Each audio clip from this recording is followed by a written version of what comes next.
Alam memiliki kodratnya sendiri. Itu yang selalu dikatakan oleh Bang Idin. Hendaknya manusia hidup berdampingan dengan alam.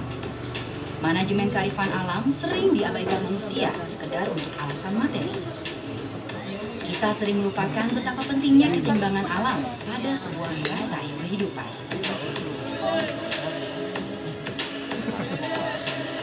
Sungguh sederhana pola pikir seorang Bang Idin. Sederhana, tapi mungkin saja terasa begitu kompleks bagi kebanyakan orang.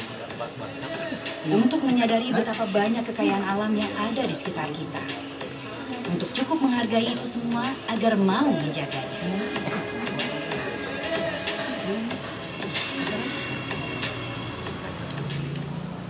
Kilo itu dibagi lagi, ada beberapa ini dulu, ada 6 titik ya, ada 60.000 pohon, ada 4 kategori, pohon yang langka, pohon yang nilai ekonomi, koridor burung, tanaman obat.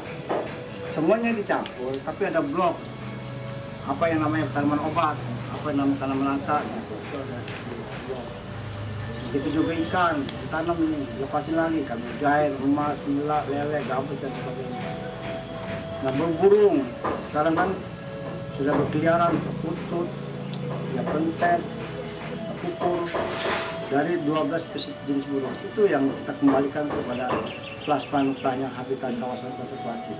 Bambu, ada 7 spesies, bambu ampel, bambu andong, bambu tali, bambu cina, bambu kuning.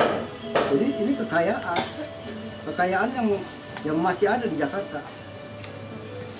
Lebih kalau mal bisa bangun. Tapi Belas Manukta kalau hilang satu, seluruh peradaban akan hilang.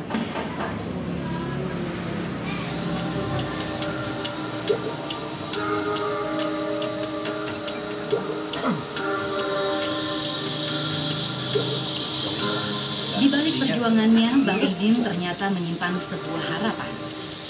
Sebuah cita-cita sederhana yang tidak meminta banyak dibandingkan apa yang telah ia berikan. Bukan imbalan materi atau keuntungan pribadi yang dapat ia nikmati sendiri, tapi sebuah harapan untuk alam dan generasi anak cucu kita nanti.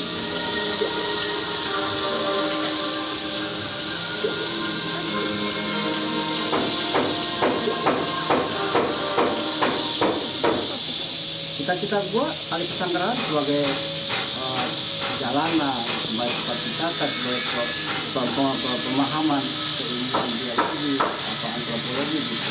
Tetapi ya gue pengen bahwa penanganan masalah sampah, masalah lingkungan itu bukannya pemerintah, kita yang di depan masyarakat. Jadi pemerintah dampingi. Jangan jadi proyek. Jadi proyek.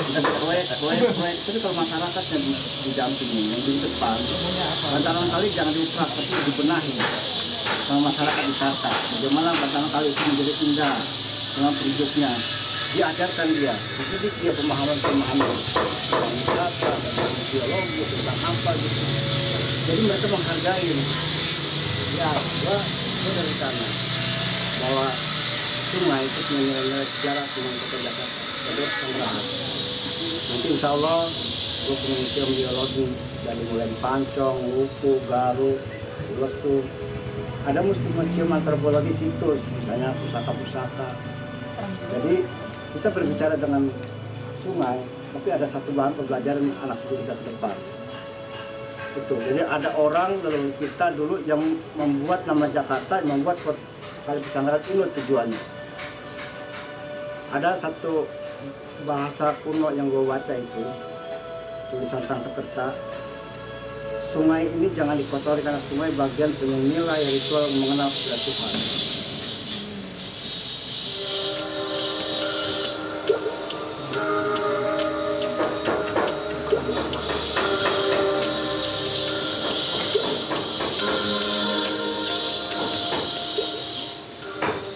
Kalau misalkan saya ditanya sesosok seorang Pak Hairudin itu sendiri, atau bisa dikatakan dia itu sebagai babehnya anak-anak, mungkin kalau di rumah itu beliau itu bisa menjadi seorang orang tua yang baik dan sebagai leader daripada anak-anaknya. Tapi kalau soal di luar seperti ini, beliau itu bisa menjadi teman, sahabat yang menurut saya cukup baik untuk keluarga dan untuk yang lainnya gitu.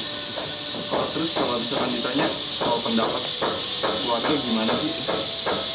Terus selama ini banyak orang yang pro dan kontra, termasuk masyarakat setempat sendiri.